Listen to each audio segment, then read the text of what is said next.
नमस्कार दोस्तों, स्वागत है आपका अपने फैमिली डे इंग्लिश इंस्टीट्यूट में। दोस्तों, इससे पहले मैंने स्टेट ऑफ पोजीशन के बहुत सारे कॉन्सेप्ट क्लियर कर दिए। आज उसी कॉन्सेप्ट में से एक कॉन्सेप्ट और लेके आया हूं, जहां मैं आपको बताऊंगा कि किस प्रकार से हम स्टेट ऑफ पोजीशन का यूज करते हैं और उनके सेंटेंसेस बनाते हैं।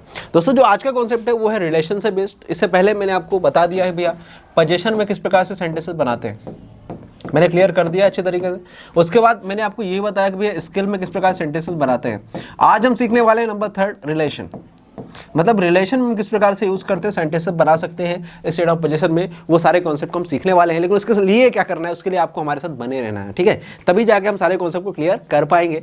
तो अगर आपने हमारे इससे पहले वाले वीडियोस में नहीं देखे तो उनको जाके देख लेना। अभी पहले ये वाला वीडियो देख लो, उसका वो वीडियो देखना, ताकि आपको पूरा जो कॉन्सेप्ट है वो सही तरीके से क्लियर हो जाएगा, ठीक है। चलिए तो देखते हैं कुछ सेंटेंसेस के माध्यम से वो समझते हैं कॉन्सेप्ट क्या है इसका, ठीक है। चलिए रिलेशन, ठीक है। रिलेशन की बात की जाती है तो रिलेशन में क्या होता है, भी पापा आते हैं, मम्मी आते हैं, पेरेंट्स भी हमको मिला, दोनों का कॉम्बिनेशन पेरेंट्स बन जाते हैं, वाइफ हो जाती है, उसके बाद सिस्टर हो जाते हैं, ब्रदर हो जाते हैं, डॉटर हो जाते हैं, सन हो जाते हैं। तो इसी तरह की चीजें आती हैं हमारे रिलेशन में। तो जैसे मैंने बोला कि सी हैड 2 सिस्टर्स, उसके पास क्या थी, 2 बहनें थी। उसके पास 2 बहनें थी या उसकी 2 बहनें थी, हम दोनों बना सकते हैं। उसके पास 2 बहनें थी या उसकी 2 बहनें थी, हम दोनों कॉन्सेप्ट बता सकते हैं, ठीक है। उसके बाद मैंने बताया दे विल हैव पेरेंट्स, उसके पास क्या होंगे, पेरेंट्स होंगे। दे विल हैव पेरेंट्स मतलब उनके पास पेरेंट्स होंगे। वो एक्चुअली में क्या है, अनाथ है, अनाथालय से है, लेकिन अभी क्या है, उनको अडॉप्ट किया जा रहा है। मतलब दे विल हैव पेरेंट्स, उनके पास क्या होंगे, पेरेंट्स होंगे, ठीक है। Ajay does not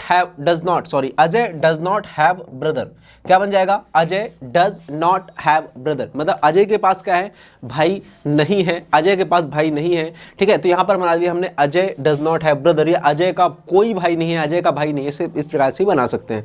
I do not have sister, मेरे पास बहन नहीं है या मेरी बहन नहीं है। I do not have sister मतलब मेरे पास बहन नहीं है, मेरी बहन नहीं। इस प्रकार से हम इसको बना सकते हैं, क्लियर कर सकते हैं। आगे भी देख लेते हैं, कुछ सेंटेंस हमारे पास और भी है। जैसे मैंने लिखा Ram did not have parents, Ram did not have parents मतलब राम के माता पिता नहीं थे, या राम के माता पिता नहीं थे, या राम के माता पिता नहीं थे, या बोल सकते हैं कि राम के पास माता पिता नहीं थे, ठीक है। उसके बाद मैंने बोला कि राज विल नॉट हैव वाइफ, राज के पास क्या होगी, वाइफ नहीं होगी, राज के पास वाइफ नहीं होगी, विल हैव, ठीक है। उसके बाद बोला आई हैव 3 सिस्टर्स, मेरे पास क्या है, 3 बहनें हैं। आई हैव 3 सिस्टर, मेरे पास 3 बहनें हैं, ठीक है, या मेरी 3 बहनें हैं। इस प्रकार से इसको बना सकते हैं। तो सीधे से कॉन्सेप्ट ये है कि जब हम बात करते हैं रिलेशन की, भैया कि मेरे पास ब्रदर है, मेरे पास भाई है, मेरे पास लड़का है, ये कुछ भी बना सकते हैं कॉन्सेप्ट, ठीक है।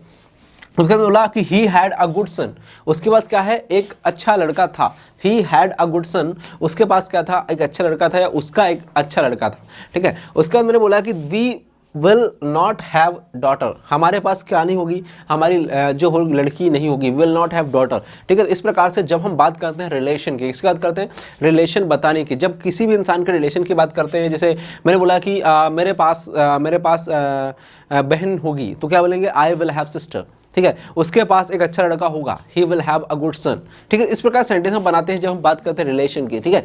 तो मुझे उम्मीद है आपको ये कॉन्सेप्ट क्लियर होगा। अब देखिए, कॉन्सेप्ट क्लियर होने से कुछ नहीं होता है, ठीक है, उसके प्रैक्टिस से होता है। अगर आप बार बार प्रैक्टिस करेंगे, बार बार मेहनत करेंगे ना, तभी जाकर आपको सारे जो कॉन्सेप्ट क्लियर होंगे। अगर आप ऐसा सोचे कि बस हम चल रहे हैं, भेड़ चाल में चल रहे हैं, बस उसको पढ़ लिया और भूल गए, नहीं, इसे प्रैक्टिस भी करनी पड़ेगी। जब तक प्रैक्टिस नहीं करोगे कॉन्सेप्ट क्लियर नहीं होगा।